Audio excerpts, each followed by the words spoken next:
Good morning. It's Morning Huddle time. Chad Prinky here, as always, along with my good friend, producer, co-host extraordinaire, Stacey. Stop. Hey, how do you want us to install this water heater?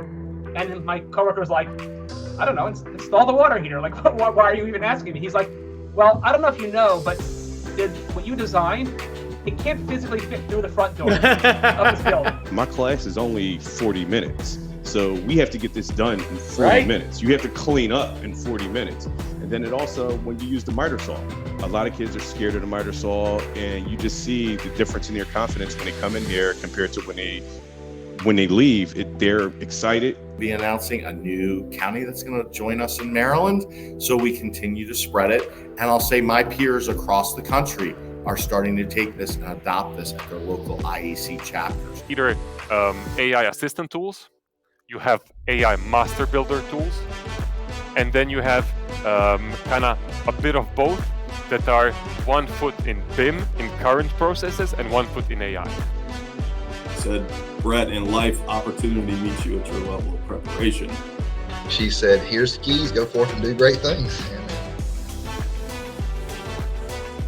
Good morning. It is Morning Huddle time. Chad Prinky here alongside my good friend, Tom Hughes, who again is not Stacey. Tom, how are you today?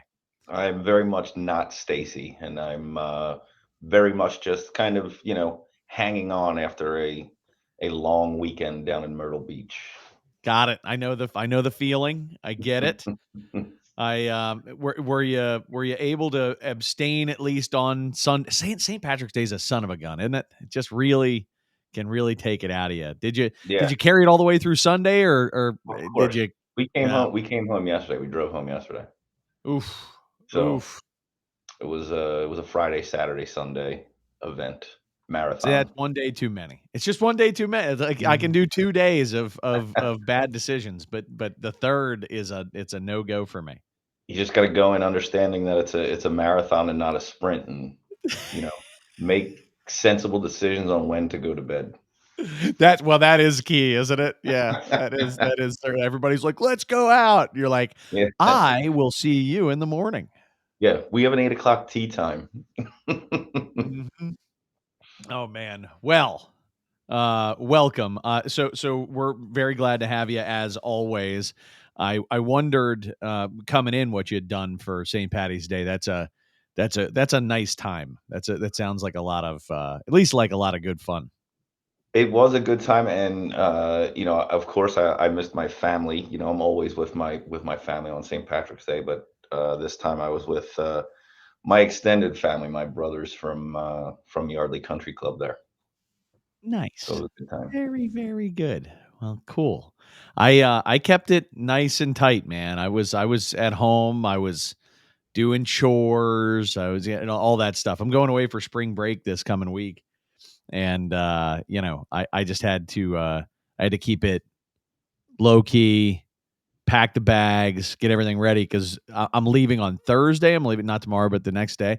And when I start this week, I'm probably going to cram like 50 hours of work into three business days. You have to. It's going to be insane. It has been. Going? Where are you going? Puerto Rico. Nice. Yeah. And I'll be doing the huddle live from Puerto Rico next week. That'll be fun. Is it going to be in Espanol? No, it definitely will not be in Espanol. I mean, I can give it a rip. I'll give it a try. I'll try anything once, but yeah, I'll help you out a little bit. I appreciate it. So let's bring on our guest. We got today. We're going to be talking project management, and I love the topic. I spent a lot of time working with our clients in the one of the most important positions, if not the most important position for the success of the business is project management. Having that completely dialed in, whether you're a trade contractor or a general contractor, doesn't really matter. This is that person who is responsible for the financial performance of the project. And if it's not set up right, and if it's not managed right through the course of the project, you're just hoping that the field can pull it together, right? You're just hoping that the subcontractors have it together. You're hoping that the foreman and the superintendent can make it happen. So with that, Jeremie Harrison is joining us. He is a PMP certified project manager, senior PM for Leebcor Services, based in South Carolina, though today working from Augusta, Georgia, if I have that right. Yes, sir. How are you guys? Doing good. Welcome. Glad to be here. Glad to be here. Good to have you. Yeah, when we were talking about this episode last week, we kind of brainstorming up what the conversation would look like. I think fundamentally we need to understand what a project management professional program looks like, and you know what that's all about. So maybe just, I don't know, the 30-second overview of what is a PMP program and what is this PMP after your name. So PMP is a certification that is put out through PMI. Really, PMI is what? Project Management Institute. It's internationally recognized, and you know, people hear that and they go, well, I don't plan on moving. I'm staying right here. What does internationally mean to me? Well, in today's market, you stay right where you're at, and you're going to deal with people internationally, whether it's vendors or stakeholders or, you know, subs. You're and you know, you can go. I think I mentioned this before. It adds some merit behind your name. You can go get an MBA and spend $100K and a few years of your life, or you can spend 5 to 10 and study for 3 to 6 months and get your PMP. Yeah. Yeah, right, Jeremy, cool. you gave us a pretty interesting stat on that PMP certification and kind of what that does for your earnings. Yep. in our pre-show last week. The average person with a PMP certification makes roughly 30% more than a PM without PMP certification. That's awesome. In the US. That sounds like a reasonable return on investment. Oh, for sure. Right. For sure. I mean, you spend $5,000 to $10,000, you spend 3 to 6 months of your life, and you increase your earning potential by 30%. Right. And a lot of the questions that are on the PMP exam, it's not an easy exam by any means. It's timed, it's proctored. You know, I can tell you, I did mine online, and I slumped over in my seat like this. I mean, it's like 5 hours long. You know, I had slumped over in my seat for a while. And the proctor come on and said, you have to stay in center of the frame, because like this much of my face had got out of the frame. Like, wow, dude, my back hurts. I'm old. I'm not tech savvy enough to cheat on this if I wanted to. Like, wow, you got like spies like us. Your face is going off the cameras. You're pulling the cheat sheet out of your mouth. Right. That's old school right there. A lot of the questions are geared toward more like IT project managers more than like construction project managers. But the fundamentals are the same, and the fundamentals are what matters in project management, right? Absolutely. Well, let's talk about some of those fundamentals, because I really do. I think in a lot of cases there are project managers who, you know what, I'll pose my theory. I have a theory about project managers, not just PMs. I see this in other roles in the construction industry, but project management probably where I see it the most, particularly with general contracting and construction management companies. And that is, I describe it like this: where you see certain folks who end up job hopping every 2 years, and I think not always, but I think there's a large percentage of that community that what's really going on is they don't actually know what they're doing. They're project managers because they were assistant project managers, and then a project needed them to become a PM, so they just got promoted to PM, but they didn't actually do anything to become more qualified to become that project manager. So all of a sudden they were a project manager and they're on that job now. And the reason it's every 2 years is that's about how long it takes for everybody to realize that the project is going to be a complete mess financially. Right. And the project manager rolls out and goes and gets another job and does it to another company, and they just keep on doing it over again. And I don't think they're bad people. I really don't. I don't think these are bad people who are trying to be unethical. I don't even think they know that they don't know what the hell they're doing.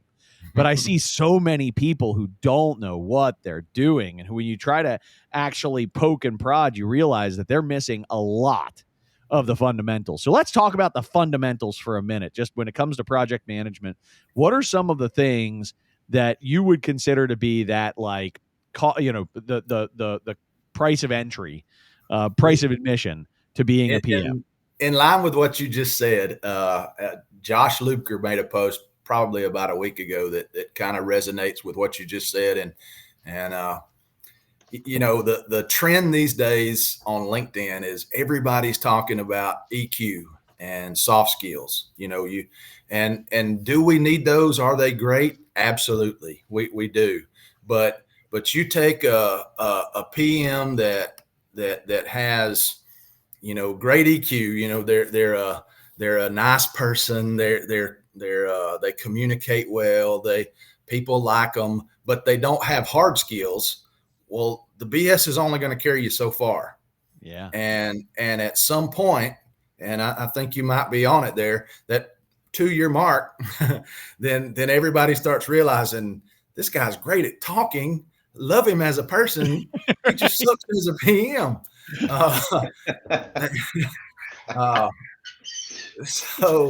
Well, and I see, and those are the ones that get promoted to senior PM because they can manage clients. Yeah. I'm sorry.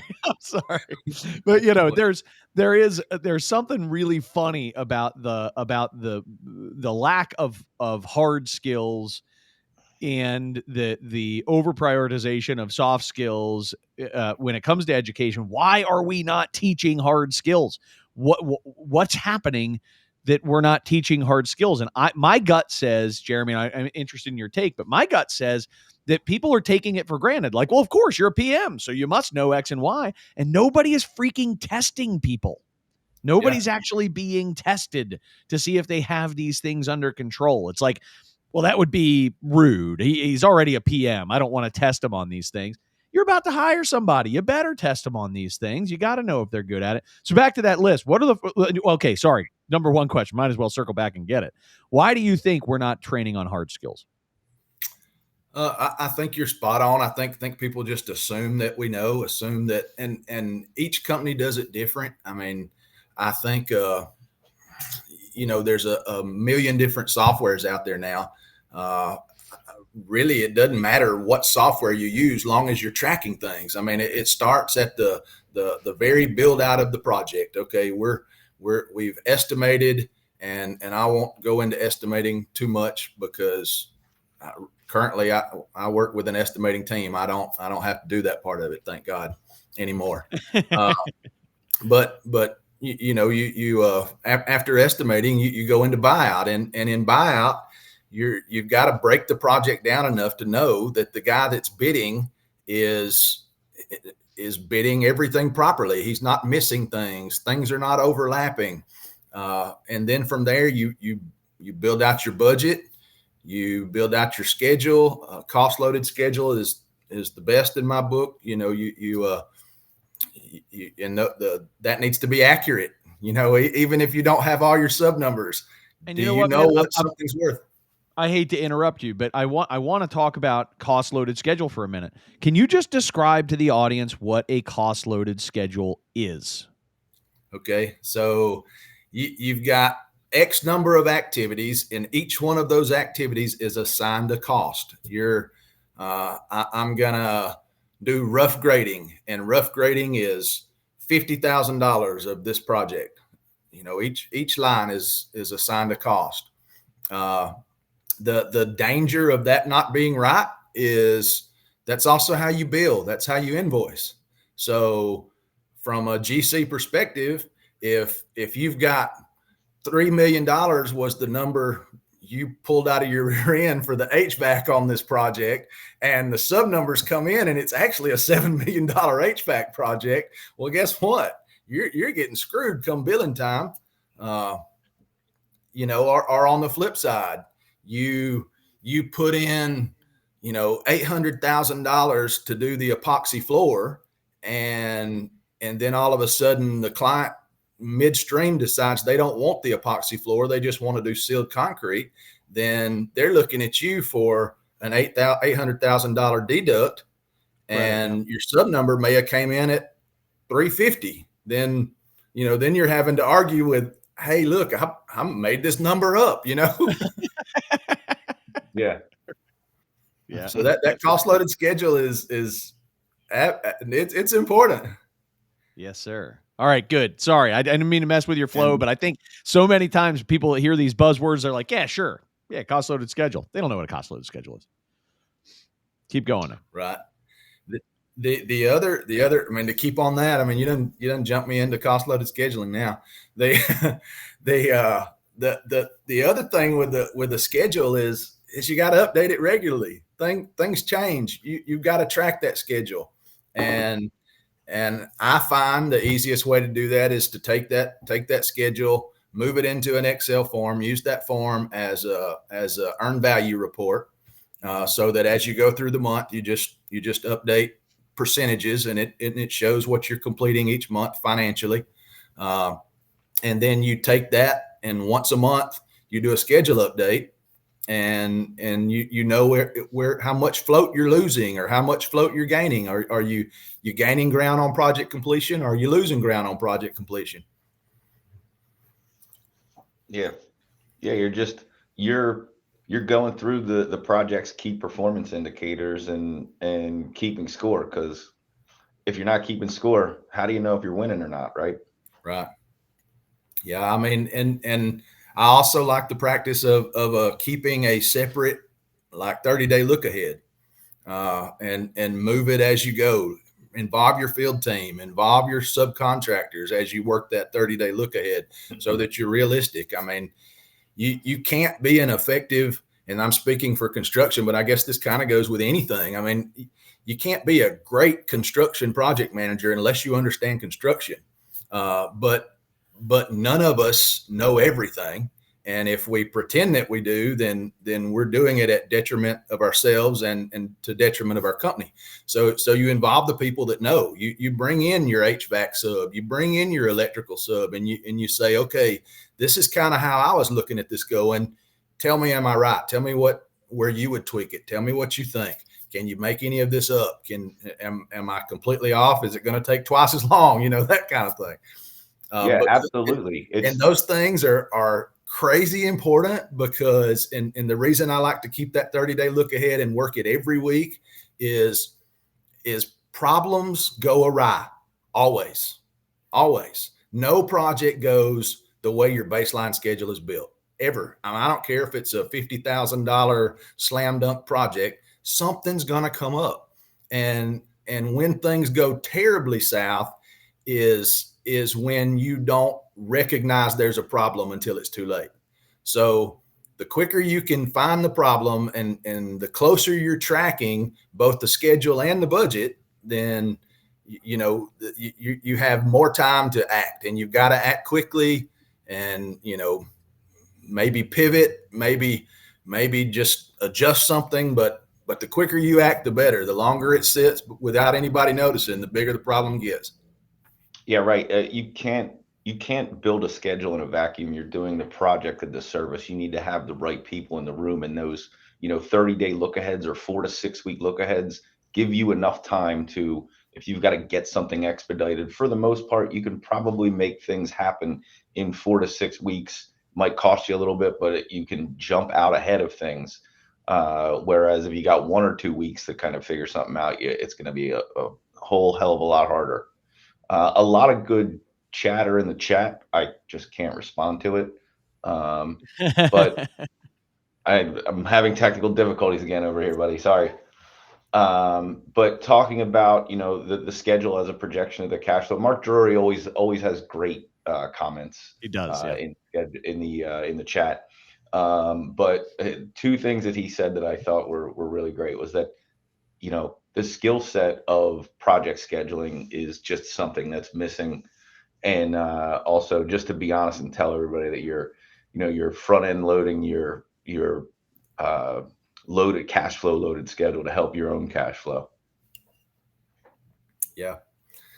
I mean, yes, I can tell you, there are certain circumstances that front end loading doesn't necessarily pay off, but yeah, for the most part, you want to get a little heavier on the front side so you have more working capital, and to make those pivots that we talked about when the problems come up.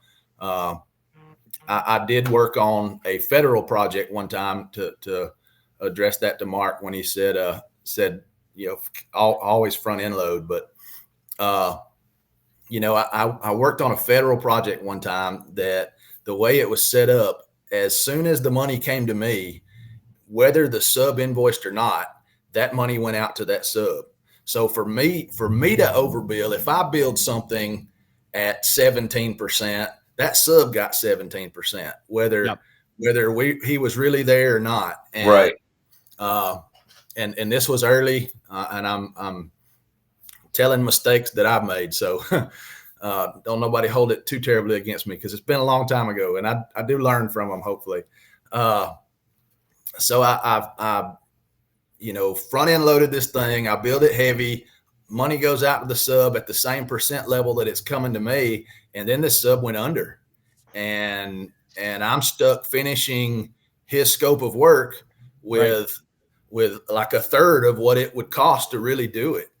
Yeah, because you've paid him on money he hasn't earned. Yeah, you've paid him on work he hasn't earned, and all of a sudden you've got a third left, and he's got 65% left. Right. Right. He's got 65% of the project left to build, and you got a third of the money. Yeah, Mark's also then you've got a problem. You know, people say we don't do schedules because they always change. And, yeah, I mean they do always change. That's more reason to do them. Right. Yeah. It's not really about, well, it is about following the schedule. You got to have a plan, but it's about seeing the problems. You got to see them quick. If you don't see them quick, then you're screwed. And if you don't have a plan on the front end, then Lord have mercy, I can't imagine how long those projects will last. And the other thing is, if you don't have the people in there who are going to do the work, you're not going to see all the problems. Right. Through their experience, they'll come to you with, hey, the way this logic is set up right here, you've got a problem here. So let's rework this a little bit. And, you know, sometimes it helps improve the schedule. Sometimes you got to push it out a little bit, but you got to come up with then a recovery plan on how you're going to, you know, rein it back in. But at least you have time to do it, and you're not scrambling, you know, when the time comes to start executing some of these things, and it's like, well, this isn't going to work. Yeah, I think the other, besides just scheduling, the other thing that I see that doesn't get enough attention is the PM budget, and what I see a lot is the estimating team builds sets up the budget from bid day, and they take all their estimates and they set it up, and they plug in X amount for your general conditions, all your Division I stuff.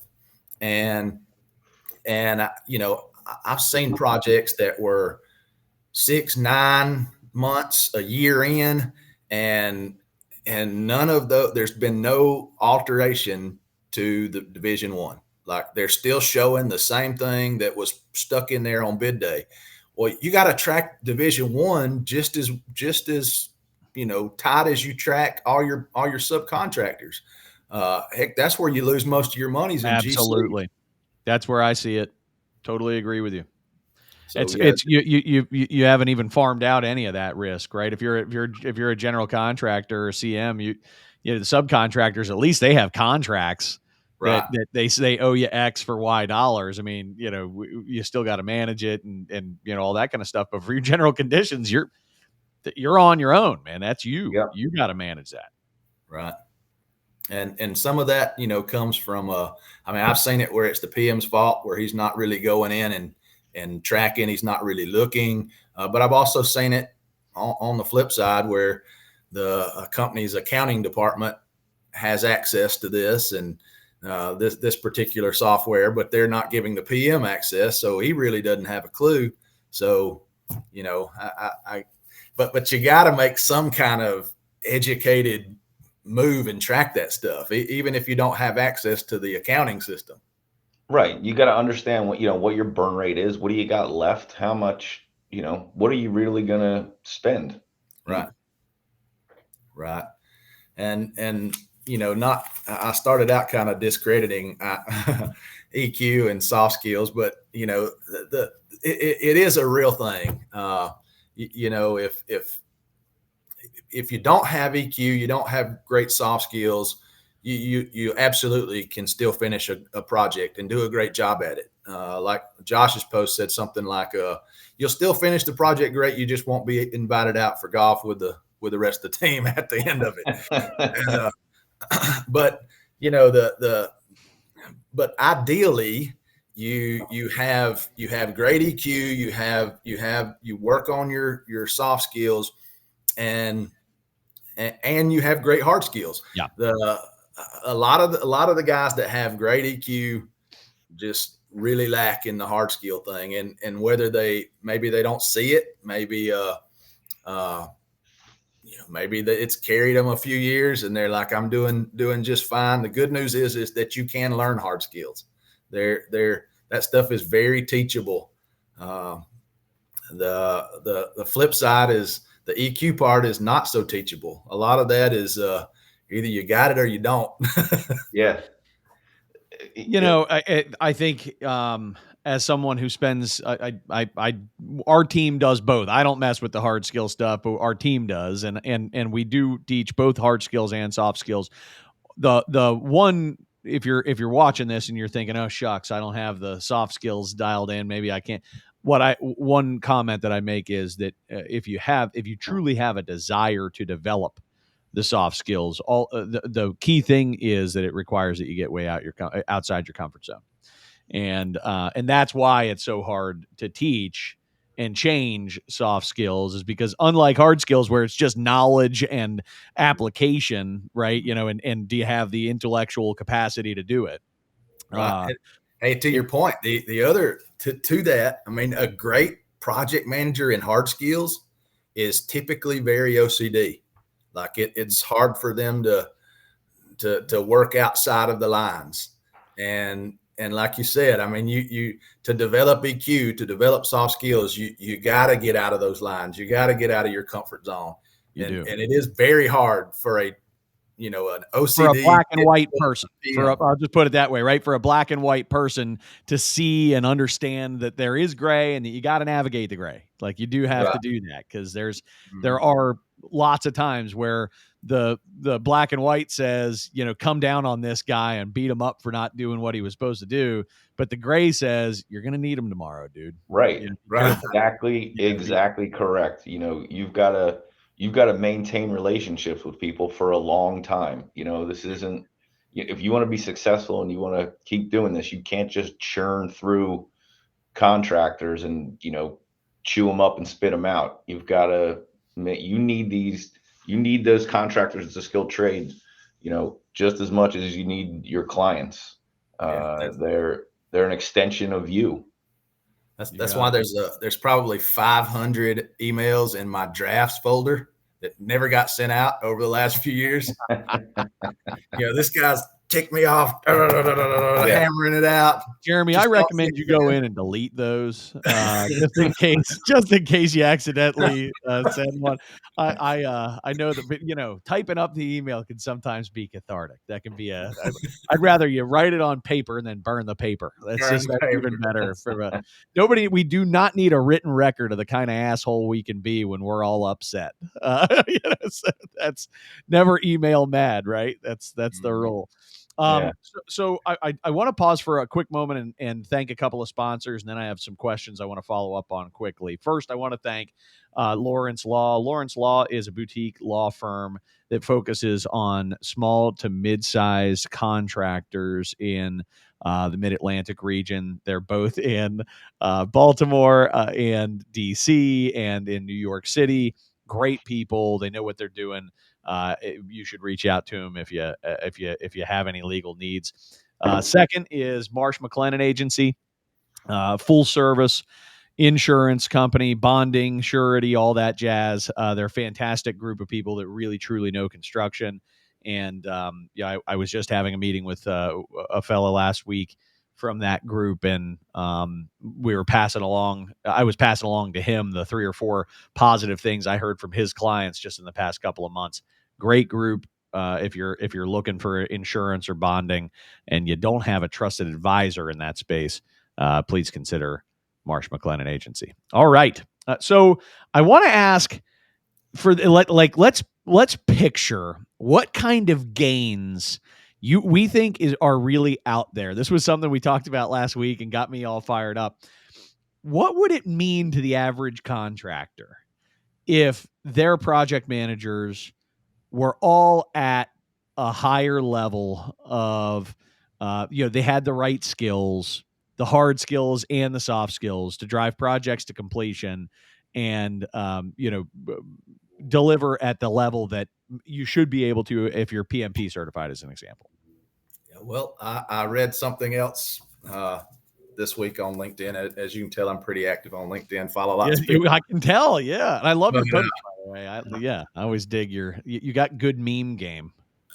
Yeah, speaking of that, I'm gonna rabbit trail for a second, man. You post something on LinkedIn and you like pour your heart into it, something like you're like passionate about. It's really good. You get 6 likes and 7 impressions. Right. I post a stinking meme of 2 tape measures on Sunday that are wrong and say, this is why I have trust issues. I have like 5,000 impressions and over 100 likes. Yeah, Americans are sad. What's going on, man? Priority. So the short answer to your question, and I brought up LinkedIn because Megan Shapiro posted something to this effect, and I did back check what she said. You go Google the percentage of construction projects that go over budget, and you will find answers ranging from 80% to 98%. Hey, it don't matter which one of those numbers are right. That's terrible. Yeah. So the big answer is you hit budget, or at least get closer to it. That's what it means for contractors, for the general contractor is more profit. And if, we can say we love the business, and I love the industry. My stepfather was a general contractor. He's the reason I'm here, the reason I love the construction industry.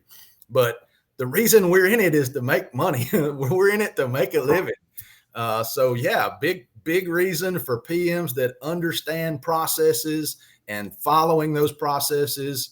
The biggest reason is profitability. Yeah, sure would be a lot more. I mean, it's a fun industry no matter what, right? But it sure is a lot more fun when we're making money. It is. Absolutely. It is. And if your margins are going up on the regular, I promise no one's going to complain when you take the whole team out for dinner and drinks after work. But you start taking the team out for dinner and drinks after work when you're tanking the budget, you're going to get some phone calls. Doesn't work like that. Yeah, it doesn't work like that. We're trying to do some team building. Yeah. And money to build the team. So I want to go back to software I'm sorry, go ahead, Tom. What were you going to say, man? No, you're on it. Cool. I want to go back to software for a minute. And I think one observation that I have about project managers and software is it seems like it's kind of like, imagine teaching somebody math by handing them a calculator. They don't really learn how math works through a calculator. They don't actually develop their own skills with a calculator. And so if the only way I know math is via this, and by the way, not just a calculator, but this brand of calculator. Right. When the company switches software platforms, or I switch companies, and I've got to go from Procore to Timberline or whatever, right? I got to switch gears on what I'm using for a project management system. I see massive gaps in knowledge, actual hard knowledge, present themselves there, because we're not teaching people project management, we're teaching them the software. And they actually don't have the background and understanding of the the logic and the reason that goes into all of this stuff. That's a personal view. I don't know what your take is on that. And then overall, from a software standpoint, how important is software? What are the right, the do's and don'ts and things like that as it relates to project management with software? Yeah, I think, and just reading through some of the questions, I think the probably the number one scheduling software would be P6, Sure. Primavera. Yeah. Hands down, you can run a Microsoft project schedule for your smaller projects, but P6 would be the great hoo-hoo-ha-ha of scheduling for anything of any substance. And I think you're right as far as training. And I talked with someone else a week or two ago on another show about the software. I think we buy these salespeople, they come in, they show the software to a company and they're like, this will do this and this and this. And it's going to make your company so much better. But if half your workforce don't understand it and your guys in the field don't use it, then it's just a paperweight. I mean, it's not worth anything. We've got to invest in training that software. Or we need to fork out the money to have somebody that knows more about it than the purchasing agent in your corporation to dive in and say that we need this for this company. This is what would work best for our people and the kind of work we do. I think Procore has I'm a big Procore fan. I mean, that's the most user-friendly one that I've used. But they have training online. I mean, you can get certified in every level, for free through Procore. But I agree. I think we've got to train the software more, but if you don't understand the core processes of the project, your budget, your schedule of values, your buyouts, your scopes of work, your scheduling, if you don't understand all that stuff, then that software is you're just doing data entry at that point. Yep. That's how I feel about it too. I mean, I think, I see, and I think to a certain extent, when you hire a project engineer, you need to make them productive right away. First thing they need to understand is how to do some of the basic functions inside Procore or whatever they're using, right? And I can see the logic behind that, but if we're not taking the time to teach, and we can't take for granted that people are coming out of college with the skills that they need to actually be a project manager. You gotta be prepared as a company to train that stuff. Period. Right. Yeah. I learned to play beer pong and drink cheap Natty Light when I was in college. We all took that course, I think. This is I have an awkward confession to make. I played beer pong for the first time when I was 38 years old. And I went to college. So it occurs to me that I either went during the worst time to be in college or I was not popular. I thought maybe one of those, like I'm thinking other people knew how to play is what I'm saying. Hey, self-awareness, that's half the battle, right? Jeremie, do you get into much like pool planning with scheduling with the trades? I do. I think I mean, I'm not doing it on the project I'm on now, so I sound hypocritical talking about it. But so if anybody that's working with me currently going, he's not doing pool. He's not doing pool. That the last two projects that I did before this one, yes, I love it. I mean, it makes a great visual. Your average, we do a superintendent meeting every week. Your superintendent comes in and you put up on a screen the P6 schedule. Man, they don't understand start to start, finish to finish. They don't understand this is a milestone. This is just an activity. They don't even know what they're looking at. So when you're showing P6 on a screen in a sub meeting full of foremen and superintendents, you're really just wasting your breath. And so, but on this project, I'm just using a basic spreadsheet showing a 30-day look ahead. But on the last few projects I did, yes, we put up big boards and used the sticky notes, and you put the sticky notes where your P6 schedule says it's going to finish, and usually pull it back a few days. And then we start the meeting and let each trade go through, and you sign it, you date it, and you say, okay, yeah, I can finish it by this date, or no, there's no way I can. And you move your sticky note to where you think you can, but they sign it when it's there, because then next month, if that date is passed and I'm going, you didn't hit your date, dude. And this wasn't my date. This was your date. Yeah. I love pool planning. And like I said, I think it's a great visual for the field crew. Accountability. And then that's another thing you can keep score of, right? Who's promising to be complete at a certain time, and how often are they hitting those? And when you're doing your P6 update, you're looking at that board and going, yeah, I need to add 2 days to this, or I can pull this back 2 days, and you've got input from every trade. Right. I like that you're continuing to pull it back, that even if we're doing pool planning, we're going to update our CPM schedule. What we're not going to do is start living off of our look aheads. We're gonna actually stick with the P6 and update it consistently, which I think is right. This has been a great conversation. I'm wondering if there's anything else we haven't talked about that either of you guys want to get on the table before we wrap. I think we hit pretty much everything in the chat that people were discussing. Agreed. I don't have anything else I mean, we could sit and talk about this for days and days, but we're running out of time. We are, and I want to make sure that we don't have to end, abruptly later. So I think we'll capitalize on this opportunity to thank you, Jeremie, for being on. Jeremie, what we should be following you on LinkedIn, clearly, for the memes, and from time to time a poorly received, heartfelt post. Hey, like a few of those just to make me feel better.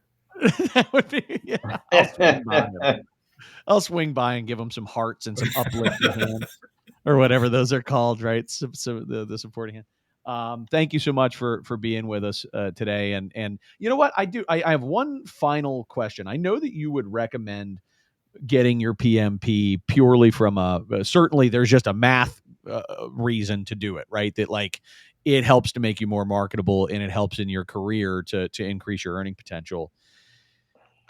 Did it make you a better PM? I think it did. And it kind of goes along with everything we've just talked about.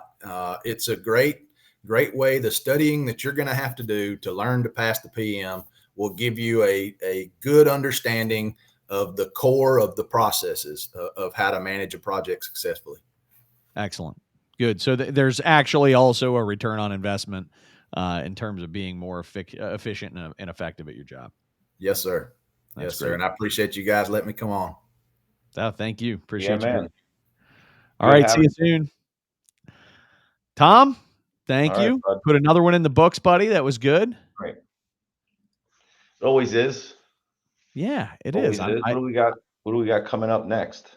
I'll tell you what we have coming up very next is I got to thank Katz Abosch, which is a fantastic accounting firm that services the small and mid-sized business community with a real focus on contractors. If you are, again, same kind of story. If you don't have an accountant that is a real strategic partner for your business and a trusted advisor for your business, a call to Katz Abosch would make a lot of sense. And then lastly, Sandy Spring Bank. Sandy Spring Bank is my bank. Good people. They definitely specialize with a lot of contractors in the small to mid-size category in the Mid-Atlantic region. I would encourage folks to reach out to Sandy Spring Bank. as they will look at your business like it is theirs and think about how they can help through, support your financial needs. All right. So Tom, next week, first off, we know I'm going to be in Puerto Rico, so there'll be an island vibe overall to the episode. I anticipate bringing island vibes. And I've got a good friend of mine, somebody that you never meet people. Tom, you're one of these people for me. I mean that seriously. You ever meet people that sometimes you're just like, yeah, I got to stay close to that person because they're bringing so much, knowledge that I had no idea of, and they're coming from a different universe in some ways. Neil Ratcliffe, he was the deputy director of HUD under Ben Carson. And he is an attorney who he's now in private practice, and he's spent time working in government roles and in private practice roles. And he's going to be joining. He's definitely the smartest person we'll have ever had on the show. He'll be, by like a lot. And, and that's a pretty high bar. It's a high bar. Trust me. When you hear this dude, you're going to be like, well, that's clearly the case. And what he's going to be talking about is public-private partnerships, viewing construction through the lens of being a government agency and what they really care about, and how the private community can be a better partner for public agencies, and probably also some insights into what public agencies can be doing to be better partners for the private community. So it'll be a great conversation, and one that, the reason I'm pulling him on is because this education for me has been so valuable. I wanted to make sure it gets passed along to our audience. So. Yeah, that's cool. That sounds great. And I would say likewise, Chad, where you are somebody who's, entered my orbit, and I've also been like, yeah, this guy, I got to stay close to this guy. Absolutely. Well, appreciate that, buddy. That's nice of you. Remind everybody to go to the Morning Huddle constructionshow.com. Make sure that you're signed up for all the stuff. Make sure that you're subscribed to this on wherever you digest you consume your podcast. We're steadily adding podcast subscribers, Apple and Spotify, and all the list. So wherever you're getting your podcast, make sure that you're subscribing to this, not just catching this episode, and subscribe to the newsletter so that you can keep up with what's coming down the line and participate in the community that we've built here. So thank you very much, everybody, for joining. Thank you, Tom, for joining us again. I love co-hosting with you, and hope to see you again real soon. Are you with me next week, or is it Stacy? No, I think Stacy's with you next week, but if you need me, I can always pinch hit. Hey man, it's fun when you're here, and maybe we'll all three do one and bring somebody on. That could be fun too. Sounds good. All right, man. I'll talk to you soon. All right, pal. Thank you.